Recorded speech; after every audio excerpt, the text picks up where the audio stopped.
Hello friends, આજે આપણે જોઈશું ડાયલ્યુટિંગ ફ્લુઇડ. જો કે તમે બધી ટેસ્ટમાં એમસીક્યુઝમાં જોઈ જશે કે ડાયલ્યુટિંગ ફ્લુઇડ ઇમ્પોર્ટન્ટ છે, કયા સેલ્સ માટે કયું ડાયલ્યુટિંગ ફ્લુઇડ યુઝ થાય છે. તો આપણે ફર્સ્ટ વન જોઈશું આરબીસી માટે, ઇરિથ્રોસાઇટ્સ માટે.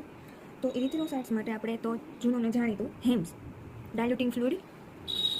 ઓકે, આરબીસીમાં આપણે 1:200નું ડાયલ્યુટિંગ રાખીએ છીએ. બીજા કયા ડાયલ્યુટિંગ ફ્લુઇડ છે તો કે ભાઈ ડુકેઝ, આ નામ કદાચ તમે ન સાંભળ્યા હોય અથવા તો સાંભળ્યા હોય ઓપ્શન્સમાં, બરાબર. નેક્સ્ટ છે ટોઇઝન્સ ડાયલ્યુટિંગ ફ્લુઇડ, પછી છે ગોવર્સ ડાયલ્યુટિંગ ફ્લુઇડ, પછી છે ડિકેઝ, બરાબર. ડુકે અને ડિકેઝ એ બંને અલગ અલગ છે, બધામાં કમ્પોઝિશન થોડું સેમ હોય, પણ આ ફ્લુઇડ તમારે એમસીક્યુઝમાં પૂછાઈ શકે. અને last one is a formol સિટ્રેટ.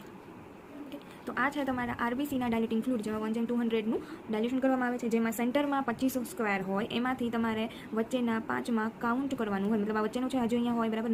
9માં વચ્ચે સેન્ટર હોય, એમાં તે આ 5 સેન્ટરમાં તમારે આરબીસી કાઉન્ટ કરવાના હોય. કાઉન્ટ કરીને લાસ્ટમાં તમારે 10,000 ગુણાકાર કરવાનો હોય.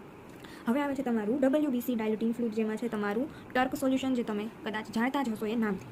એમાં તમારું ડાયલ્યુશન જે છે એ 1:200નું રહેવાનું છે, જેમાં કોર્નરના ફોર્સ આજે 9 હોય, બરાબર. એમાં આ 4 ખાનામાં તમારે WBC કાઉન્ટ કરવાનું હોય. શેમાં? ન્યુબર ચેમ્બર, ઇમ્પ્રૂવ ન્યુબર ચેમ્બર, જેને કહેવાય હિમોસાઇટોમીટર, રાઈટ, જેની ડેપ્થ 0.1 mm. પછી તમારું પ્લેટલેટ આવે. પ્લેટલેટના જે ડાયલ્યુટિંગ ફ્લુઇડ છે એ તમારું રેસ ઇકર્સ, અને બીજું છે બ્રીચર એન્ડ ક્રંકાઇટ્સ. જે પ્લેટલેટ ડાયલ્યુટિંગ ફ્લુઇડ છે, પ્લેટલેટ ડાયલ્યુટિંગ ફ્લુઇડનું જે રેશિયો છે 1:100નો છે પ્લેટલેટ માટે. અને જે આરબીસીમાં આપણે 5 ખાના ગણીએ છીએ, બરાબર, વચ્ચેના એની જગ્યાએ 25 ખાના છે એ પ્લેટલેટ માટે કાઉન્ટ કરવામાં આવે છે.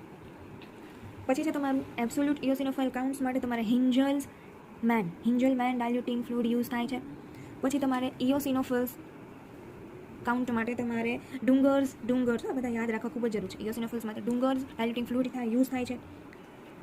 પછી આવે છે તમારું બાકી રહી ગયું sperm count, right, okay. Sperm count diluting fluid, જેમાં તમારું formol saline and sodium bicarbonate, okay, sodium bicarbonate use થાય છે સ્પર્મ કાઉન્ટ માટે, જેનું ડાયલ્યુશન તમારે રહેશે 1:200. ઓકે, આ બધા હતા તમારા ડાયલ્યુટિંગ ફ્લુઇડ. નોટ ડાઉન કરી લેજો, એમસીક્યુ માટે ખૂબ જ આઈએમપી રહેશે. ગમ્યું હોય તો લાઇક, શેર અને સબસ્ક્રાઇબ જરૂરથી કરજો. Thank you.